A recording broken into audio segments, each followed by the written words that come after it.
सभी को मेरा प्यार भरा नमस्कार। मैं प्रशांत सोलंकी स्वागत करता हूं आप सबका आपके अपने परिवार में। तो मेरे भाई आज के इस खास वीडियो में हम लोग डिस्कस करने जा रहे हैं एसएससी स्टेनोग्राफर के पेपर में जितने भी होमोनिम्स पूछे गए थे वो सारे के सारे। बड़ी बवाल सी चीज़ पूछ ली थी क्योंकि काफ़ी सारे बच्चे जो है ना वो समझ नहीं पाए कि इस क्वेश्चन में करना क्या है। तो एक एक चीज़ को मैं समझाता हूँ। न सिर्फ हम ये समझेंगे कि स्टेनो में क्या आया बल्कि हम थोड़ा सा ये भी आइडिया लगाएंगे कि एसएससी सीजीएल सीएचएसएल सीपीओ जितने भी आगे वाले एग्जाम्स हैं उनमें और एसएससी क्या पूछ सकता है, क्या बकवास और कर सकता है। ठीक है, एसएससी को लेके थोड़ा सा मैं उखड़ा उखड़ा सा आपको नजर आ रहा हूँ, उसका मैं कारण बताता हूँ। मैंने रिसेंटली आपकी दो वीडियोस बनाई थी, एक स्टेनोग्राफर के सारे एरर डिटेक्शन के क्वेश्चंस और एक सेंटेंस इंप्रूवमेंट के क्वेश्चंस। ये दोनों वीडियोस पे आप लोगों ने काफ़ी सारे बच्चों ने देखा भी, अगर नहीं देखा है तो देख लेना। क्यों? क्योंकि इनमें बहुत सारे क्वेश्चंस ऐसे थे जो कि वैसे देखा जाए तो उनके या तो एक से ज़्यादा ऑप्शंस पॉसिबल थे जो कि आंसर हो सकते थे। तो कौन से ऑप्शन को एसएससी आंसर मानने वाला है ये आपको सीखना पड़ेगा और यहाँ पे आपको जानने को मिलेगा। खास करके इंप्रूवमेंट की वीडियो जरूर देख लेना। एरर की भी जरूरी है लेकिन इंप्रूवमेंट की भी आपकी काफ़ी इंपॉर्टेंट है। इसके बाद में मैंने सोचा था कि मैं पीक्यूआरएस की वीडियो रिकॉर्ड करता हूँ। And let me be very very clear, अगर मैं बहुत क्लियर शब्दों में आपको बताता हूँ तो मैंने लगभग 40 क्वेश्चन एसएससी स्टेनो के पीक्यूआरएस के रिकॉर्ड करे। Out of those 40 about 25 question were wrong, यानी कि 40 में से लगभग 25 क्वेश्चन ऐसे थे जो कि गलत थे। एंड आई वॉज फ्रस्ट्रेटेड, मैं इतना फ्रस्ट्रेट हो गया कि मैंने वही बंद कर दी रिकॉर्डिंग। क्योंकि अगर इतने सारे क्वेश्चंस गलत होंगे, इतने सारे क्वेश्चंस एकदम से खराब होंगे तो ऑब्वियस सी बात है कि वो ना तो मैं रिकॉर्ड कर पाऊंगा। हो सकता है मैं वो सिर्फ 40 क्वेश्चन ही यहाँ पर डाल दूं क्योंकि आगे उनको रिकॉर्ड करने का मन ही नहीं कर रहा है। क्वेश्चंस फैक्चुअली रॉन्ग है, कहीं पर ऑप्शन गलत है, कहीं पर आंसर गलत है, कहीं पर कुछ गलत है। 40 में से एटलीस्ट 25 और हो सकता है 25 से ज़्यादा क्वेश्चन गलत रहे हों। तो इस तरीके का अगर पेपर होगा, मैं एक काम करूंगा, डालूंगा उस वीडियो को भी, आप होमोनिम सभी देखिए, उसके बाद पीक्यूआरएस जरूर देखना, जिससे कि आपको पता चलेगा कि कितना बकवास काम किया है स्टेनो वाले बच्चों के साथ में इन लोगों ने। इतने सारे गलत क्वेश्चंस कभी आज तक नहीं पूछे गए एसएससी के इतिहास में जो कि स्टेनो में अब की बार पूछे गए। तो आइए एक बार होमोनिम्स को देख लेते हैं। ये भी इन्होंने देखा जाए, अगर 2024 के क्वेश्चंस को उठा के देखा जाए और जो 24 मेंस में किया था इन्होंने, कि क्वेश्चन थोड़ा सा गलत था और उसी पे बेनिफिट टू ऑल कर दिया। अगर इस तरीके से यहाँ पे ये करते हैं ना तो ये क्वेश्चन भी सारे के सारे बेनिफिट टू ऑल होने चाहिए थे। पहला क्वेश्चन आप लोगों के सामने है और पूछा है कि ये क्वेश्चन है, choose the sentence that usage a homonym of the underlined word. जो अंडरलाइंड वर्ड आपका है उसका होमोनिम कौन से क्वेश्चन में यूज होता है वो आपसे पूछा गया है। जैसे ही आप इस क्वेश्चन को देखते हो, सबसे पहले द डायरेक्शन इज रॉन्ग। ठीक है, यहाँ पे एक्चुअली में पूछा गया है कि ये जो शब्द है इसका ना कायदे से होमोग्राफ पूछा गया है। ठीक है, अब देखो ये 3 4 5 6 चीज़ें होती हैं, मैं आपको समझा देता हूँ। सबसे पहले आपका होमोनिम होता है, या पहले होमोफोन्स समझते हैं। ठीक है, homophones, what are homophones? Homophones ऐसे शब्द होते हैं जो सेम साउंड करते हैं। ठीक है, यानी कि सेम साउंड होता है उनका, आवाज एक जैसी आती है। ठीक है, आवाज एक जैसी आती है। जैसे कि आपने एक शब्द सुना होगा टीयर, TIER, टीयर 2 का पेपर है। और एक आपने शब्द सुना होगा टीयर, टीयर मान किसी चीज को फाड़ देना। ठीक है, तो ये क्या है? होमोफोन्स हैं। ये क्या हो गए? आपके होमोफोन्स हो गए। एक दूसरा जो आपका वर्ड बनता है, ठीक है, वो आपका बनता है होमोग्राफ। ठीक है, होमोग्राफ्स। ठीक है, होमोग्राफ्स बेसिकली क्या होते हैं तो एक बार ये भी देख लेंगे। होमोग्राफ्स होते हैं जो ऐसे शब्द होते हैं जिनकी स्पेलिंग सेम होती है लेकिन मीनिंग अलग होता है। जैसे कि अभी जो क्वेश्चन है उसी को अगर हम देख लें तो वॉच, देखो एक तो वॉच होता है जो कि हम हाथ में पहनते हैं, रिस्ट वॉच आपकी, और एक वॉच करने का मतलब होता है हम किसी को वॉच कर रहे हैं, यानी कि हम किसी को ऑब्जर्व कर रहे हैं, हम किसी को या प्रोटेक्ट कर रहे हैं। प्रोटेक्ट करना हो सकता है, ऑब्जर्व करना हो सकता है। ठीक है, तो वो वॉच आपका दूसरा मीनिंग हो गया। यानी कि आपका क्या है, स्पेलिंग सेम है लेकिन मीनिंग अलग अलग है। जैसे कि आपने और भी बहुत सारे वर्ड्स हैं ऐसे, जैसे कि आपका एक वर्ड है कैन। ठीक है, कैन, कैन एक तो मॉडल होता है, कैन एक वो जो कोल्ड ड्रिंक वगैरह की कैन आती है ना वो वाला होता है। तो ये आपके क्या कहलाते हैं? होमोग्राफ्स कहलाते हैं। ठीक है, सो होमोफोन्स और होमोग्राफ्स, इन दोनों को मिला के एसएससी जो करता है ना वो बेसिकली होमोनिम्स कर देता है। ठीक है, हालांकि होमोनिम्स एग्जैक्टली होते क्या हैं? तो होमोनिम्स ऐसे शब्द होते हैं जो किसी तरीके से एक जैसे लगते हैं लेकिन उनके मीनिंग्स अलग होते हैं। तो एसएससी कहता है ये देखो ये साउंड में एक जैसे लग रहे हैं तो ये भी होमोनिम है, ये स्पेलिंग में एक जैसे लगते हैं होमोग्राफ जो होते हैं तो ये भी होमोनिम है। तो एसएससी इनको ऐसे मान लेता है। इसके अलावा और क्या पूछा जा सकता है? एक आपका वर्ड होता है मेरे भाई हाइपोनिम। ठीक है, और एक आपका होता है हाइपरनीम। ठीक है, हाइपरनीम और हाइपोनीम दोनों एक दूसरे से रिलेटेड होते हैं। जैसे मैंने एक चीज लिखी, लाइक मैंने लिखा कैट, मैंने लिखा डॉग, ये हाइपोनीम है। कैट हो गया, डॉग हो गया, ये क्या है, हाइपोनीम है। इनका हाइपरनीम क्या होगा, एनिमल। लाइक एप्पल, मैंगो, ये क्या है, ये हाइपोनीम है, और इनका हाइपरनीम क्या होगा, फ्रूट। यानी कि हाइपरनीम होता है जो जनरल टर्म होती है, और हाइपोनीम होता है जो उसके कंपोनेंट्स होते हैं, जो उसके पार्ट्स होते हैं। तो ये भी आपका हो सकता है कल को एग्जाम में पूछ लिया जाए कि what is hyponym of the word animal. Animal का हाइपोनीम पूछ लिया जाए, या फ्रूट का हाइपोनीम पूछ लिया जाए। ठीक है, तो ये हाइपोनीम बेसिकली, अब हाइपोनीम में और क्या आ सकता है अगर एसएससी वाले ज़्यादा लिमिट से बाहर जाने लगे। ठीक है, तो लाइक लैपटॉप वेपटॉप का कुछ पूछ लें, लैपटॉप बड़ी टर्म है, उसके अंदर कुछ कुछ चीज़ों का पूछ लें, तो वेरी मच पॉसिबल। ठीक है, तो ये आपका भी पॉसिबल है कि आ जाए। बाकी अभी आपका क्वेश्चन क्या था, choose the sentence that uses the homonym of the underline word. अब होमोनिम है तो हम मान के चलेंगे, देखो यहाँ पे वॉच को अंडरलाइन कर रखा है, जो 4 सेंटेंसेज हैं, यहाँ पे भी वॉच है, आप देखोगे यहाँ पे भी वॉच है, आप देखोगे यहाँ पे भी वॉच है, आप देखोगे यहाँ पे भी वॉच है। यानी कि यहाँ पे साउंड का फंडा नहीं है, यहाँ पे जो सारा फंडा है ना वो है होमोग्राफ का। होमोग्राफ यानी कि सारे में स्पेलिंग क्या है, सेम है। होमोग्राफ का मतलब क्या होता है कि सेम स्पेलिंग लेकिन अलग अलग मीनिंग।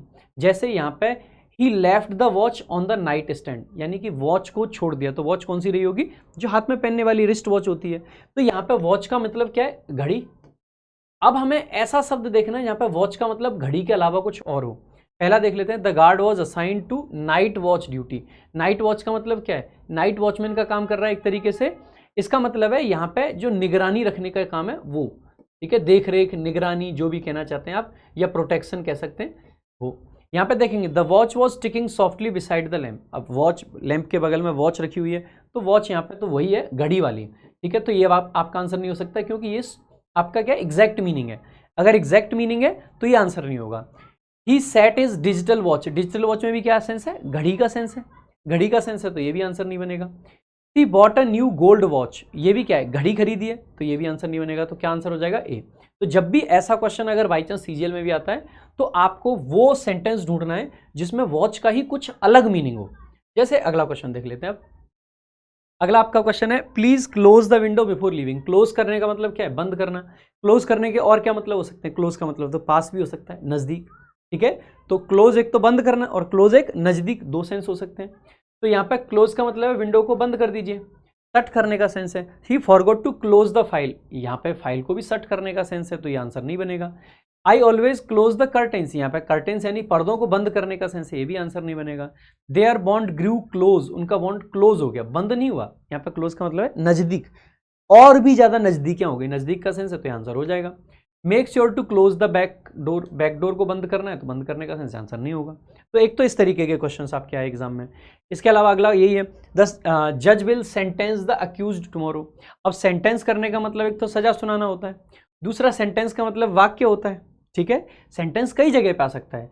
तो द जज विल सेंटेंस, सेंटेंस यानी सजा सुनाने का सेंस है। He received a 10 year sentence, यहाँ पे भी सेंटेंस का मतलब क्या है, 10 साल की सजा है, तो यानी कि सजा है, तो ये आंसर नहीं बनेगा।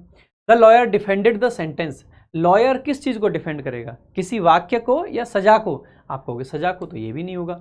The courtroom fail silent during the sentence, सजा सुनाते टाइम जो कोर्टरूम था वो साइलेंट हो गया, यानी कि यहाँ भी सजा का सेंस है। सी रोट अ ब्यूटीफुल सेंटेंस, अब सी रोट अ सेंटेंस में ये तो थोड़ी ना हो जाएगा उसने सजा लिखी, यहाँ पे सेंटेंस का मतलब वाक्य है, इसका मतलब यही आपका करेक्ट आंसर है। ठीक है, I hope you are getting the things. अब देखो ये चौथा क्वेश्चन क्या है, ये एक अलग तरीके का क्वेश्चन पूछा गया, एंड हियर मैं पिछले वाले में डायरेक्शन फिर भी मान लेता कि सही थी, लेकिन यहाँ पे डायरेक्शन एकदम गलत है। अब यहाँ पे देखो ये क्या करना चाहते हैं, देखो ये जैसे स्टॉर्म वर्ड है आपका। अब स्टॉर्म के कई सारे मीनिंग हो सकते हैं, जैसे स्टॉर्म का मीनिंग एक तो हो सकता है जो तूफान आता है वो, और एक स्टॉर्म का मीनिंग हो सकता है अटैक। ठीक है, असॉल्ट कह सकते हैं, अटैक कह सकते हैं। ये पूछना चाह रहा है कि इस सेंटेंस के अंदर स्टॉर्म का क्या मीनिंग है। स्टॉर्म के दो मीनिंग हो सकते हैं, डिफरेंट डिफरेंट मीनिंग हो सकते हैं। ठीक है, अलग अलग मीनिंग हो सकते हैं। इसका यहाँ पे ना एक्चुअली में होमोनीम इसने लिख दिया, ये होमोनीम का क्वेश्चन नहीं बनता कायदे से। यहाँ पे पूछा गया कि what is the exact meaning of the word storm in the given sentence, ये this should have been the direction. Direction क्या होना चाहिए था, what is the correct meaning या what is the exact meaning of the underlined word in the given sentence. Given sentence में ये contextual meaning पूछने का क्वेश्चन एक्चुअली में, दिस इज नॉट होमोनिम, ठीक है। कॉन्टेक्चुअल मीनिंग पूछ रहा है किस चीज का कॉन्टेक्चुअल, स्टॉर्म का। स्टॉर्म क्या है, the old fort was taken by storm. ऐसा तो है नहीं कि भैया तूफान ने ले लिया था। Taken by, take somebody by storm का मतलब होता है एकदम किसी पे इतना खतरनाक असॉल्ट करना कि सामने वाला एकदम नतमस्तक हो जाए, ठीक है। टेकन बाय स्टॉर्म का मतलब है अचानक से बहुत ज्यादा अटैक कर देना किसी को, तो अटैक का टॉर्नेडो नहीं बनेगा क्योंकि यहाँ पे वेदर की बात नहीं है, रेन नहीं बनेगा, ब्रीज नहीं बनेगा। So assault is the correct answer. Storm का मीनिंग यहाँ पे असॉल्ट है। एक्चुअली में ये पूछना चाहते हैं, अगर यहीं पे ना होमोनिम की जगह पे अगर मान लीजिए यहाँ पे क्वेश्चन आपका किसका आ जाता है, हाइपोनिम, ठीक है, तो आप क्या आंसर करते। होमोनिम की जगह हाइपोनिम होता तो क्या होता, तो आप कहते सर क्योंकि स्टॉर्म एक बड़ी टर्म है, ठीक है, और स्टॉर्म का ही एक प्रकार होता है क्या, tornado. Tornado is a kind of storm, ठीक है। तो ये आपका आंसर हो सकता था अगर ये वो होता, लेकिन ये वो नहीं है, ठीक है। यहाँ पे होमोनिम पूछा गया। आगे देखेंगे, अगला आपका क्वेश्चन है, she had to tear the envelope. Tear का मतलब यहाँ पे फाड़ना है, टीयर का मतलब आंसू भी होता है, ठीक है।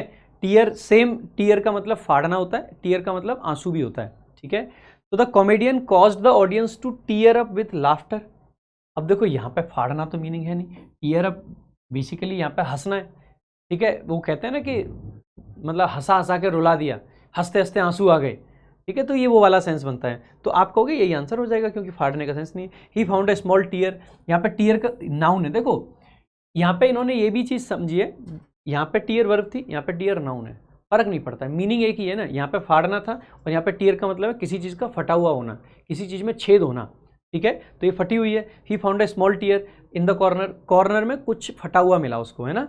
Please don't tear the page again, tear का मतलब अगेन फाड़ना है।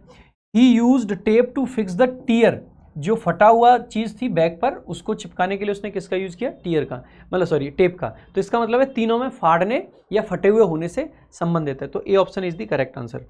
अगला क्वेश्चन देखेंगे, द लेड पाइप्स। अब देखो ये एक होता है लीड और एक होता है लेड, ठीक है।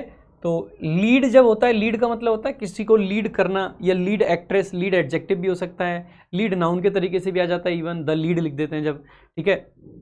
और लीड आपका बेसिकली वर्ब भी होता है, ठीक है, किसी को लीड करना यानी कि किसी का नेतृत्व करना। तो एक तो नेतृत्व करना या मेन होना कहीं पे, वो लीड होता है, और एक होता है लेड जो मटेरियल होता है आपका, है ना। तो यहाँ पे पाइप है, तो पाइप कौन से, जो लेड के पाइप बने हुए थे, तो मटेरियल की बात है। तो जिसमें मटेरियल का सेंस होगा वो आंसर नहीं होगा, जिसमें अलग होगा। जैसे the general will lead the troops, अब यहाँ पे मटेरियल तो है नहीं, जनरल क्या करेगा, नेतृत्व करेगा ट्रूप्स का, तो ये आंसर हो जाएगा। एक्सपोजर टू लेड, लेड को अगर लेड का एक्सपोजर अगर आपको मिल जाता है तो इससे हेल्थ इश्यूज होते हैं, ठीक है। जो लोग लेड इंडस्ट्री में काम करते हैं उनको हेल्थ इश्यूज होते हैं।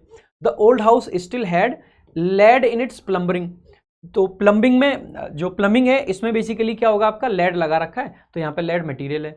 दे tested the soil for traces of lead, lead के ट्रेसेस के लिए, यानी कि यहाँ पे भी क्या है, मटेरियल है, तो मटेरियल वाले आंसर नहीं बनेंगे। नेक्स्ट देखेंगे अगला आपका, he was charged with theft. अब देखो चार्ज के कई सेंस होते हैं, एक तो चार्ज करने का मतलब होता है आरोप लगाना, और एक चार्ज करने का मतलब होता है किसी को रिचार्ज कर दिया, जैसे फोन को आप चार्ज करते हैं, ठीक है। तो क्या एनर्जाइज करने का सेंस है यहाँ पे, आप कहोगे बिल्कुल भी नहीं है। क्या फिल करने का सेंस है, बैटरी फिल कर रहे, नहीं। क्या ऑर्डर करने का सेंस है, नहीं। अक्यूज करने का सेंस है, he was charge with theft, उसको चोरी का आरोप लगा, तो अक्यूज का सेंस है, तो इसीलिए चार्ज का सेंस मतलब यहाँ पे क्या बनेगा, अक्यूज। तो ये थोड़ा डायरेक्शन गलत है, बाकी सब सही है। The company refused to back the project. अब देखो एक तो बैक का मतलब ये पीछे, एक बैक का मतलब होता है सपोर्ट, एक बैक का मतलब होता है वापस आ जाना, तो बैक का मतलब सपोर्ट। तो कंपनी ने रिफ्यूज करा कि वो इस प्रोजेक्ट को बैक नहीं करेंगे, बैक नहीं करेंगे मतलब सपोर्ट नहीं करेंगे, तो सपोर्ट वाला सेंस यहाँ पर सही हो जाएगा। तो फिनिश, लीव या पैक ये सब नहीं बनेगा, तो बैक करने का मतलब सपोर्ट करना, ठीक है। I am backing you, that means I am supporting you. The diver reached the sea bed. अब सी बेड क्या है, बेड का मतलब क्या है यहाँ पे, क्या मैट्रेस है, गद्दा है, नहीं है। क्या रेस्ट है, नहीं है। क्या चेयर है, नहीं है। बॉटम, सी बेड का मतलब है समुद्र का तल, ठीक है। नेक्स्ट देखेंगे अगला क्वेश्चन आपका, the CEO will chair the meeting. जो सीईओ है वो चेयर करेगा मीटिंग को। चेयर देखो, एक तो चेयर करने का मतलब होता है किसी चीज की अध्यक्षता करना, दूसरा चेयर का मतलब क्या होता है, चेयर का मतलब होता है वो जो सीट बैठने वाली होती है, ठीक है। इसके अलावा चेयर, जो चेयरमैन होता है ना उसको भी चेयर कह देते हैं, द चेयर। ये तो मैंने एग्जांपल कराया हुआ क्लास के अंदर ही, ठीक है, चेयर वाला। So the new CEO will chair, chair करेगा यानी कि वो अध्यक्षता करेगा मीटिंग की। तो क्या वो ऑब्जर्व कर रहा है, बिल्कुल भी नहीं। क्या कैंसिल कर रहा है, नहीं। क्या फर्नीचर की बात कर रहा है, नहीं। प्रेसाइड ओवर, प्रेसाइड ओवर का मतलब है किसी चीज का प्रेसिडेंट होना यानी कि अध्यक्षता करना। अगला आपका क्वेश्चन है the wind hold through the trees, trees से निकल रही है तो विंड का मतलब यहाँ पे हवा है। एक तो विंड हवा होती है और एक ये WIND का मतलब होता है वाइंड, और वाइंड करने के कई सारे सेंस होते हैं। एक तो घड़ी को हम वाइंड करते हैं, घड़ी का वो सेट करना चीज़ों को।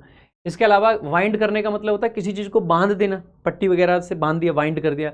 एक वाइंड करने का मतलब होता है किसी चीज़ को एंड करना, ठीक है यार, वाइंड अप करते हैं, इसको वाइंड अप करते हैं ना, तो वही वाला वाइंड। देख लेते हैं एक बार, यहाँ पे विंड है, विंड से अलग जो मीनिंग होगा वही आपका करेक्ट आंसर हो जाएगा।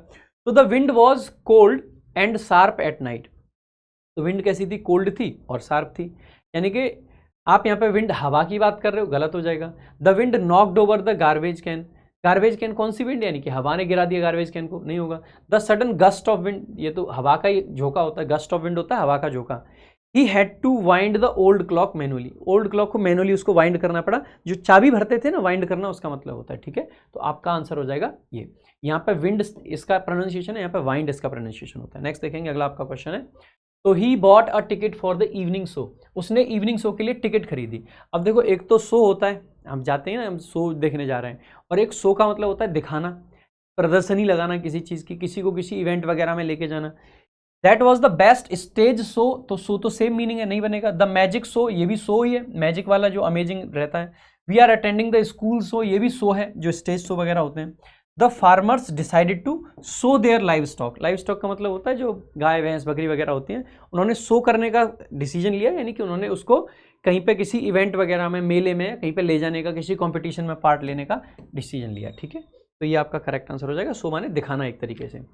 His name has been cleared off all charges, अब देखो क्लियर के तो कई सारे मीनिंग हो सकते हैं। क्लियर का मतलब साफ करना भी होता है, क्लियर का मतलब है किसी को वहाँ से हटा देना, ठीक है। तो क्लियर क्या शिफ्ट करने का सेंस है, नहीं। क्या रिमूव बन सकता था कि चार्जेस को रिमूव कर दिया, लेकिन देख लेते हैं एक बार। मेड क्लीन, क्लीन करने का सेंस है, नहीं। एक्सोनरेट करने का मतलब होता है माफ कर देना, पार्डन करना। क्लियर ऑफ ऑल चार्जेस का मतलब ही क्या है, माफ करना। So that's the best suited option, ठीक है। तो नेक्स्ट देखेंगे अगला क्वेश्चन आपका, he could not bank on, bank on करने का मतलब होता है रिलाई ऑन, किसी पे बेसिकली मतलब भरोसा करना, रिलाई करना। डिपॉजिट नहीं है बैंक का मतलब, बोरो नहीं है, डिसमिस नहीं है, रिलाई करना आपका करेक्ट आंसर हो जाएगा भाई।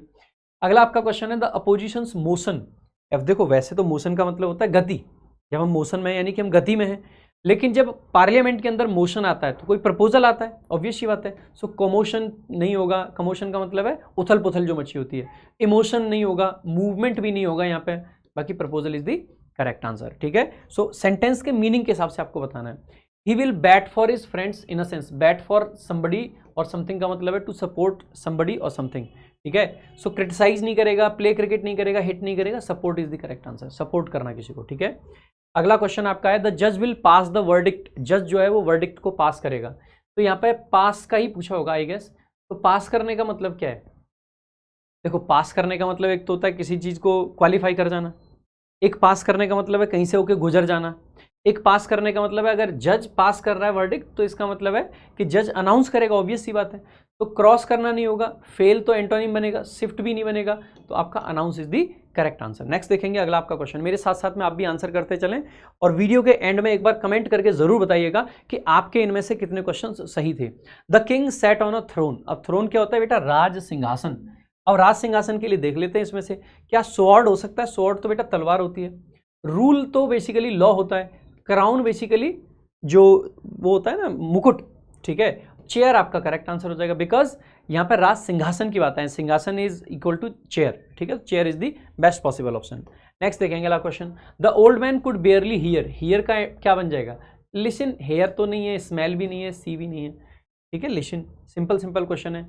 This case calls for immediate action, अब देखो ये केस है, केस के कई सारे मीनिंग हो सकते हैं। जैसे सबसे पहला मीनिंग केस का क्या हो सकता है कि नाउन केस पढ़ते हैं ना, सब्जेक्टिव केस, ऑब्जेक्टिव केस, आपका पॉजेसिव केस वगैरह।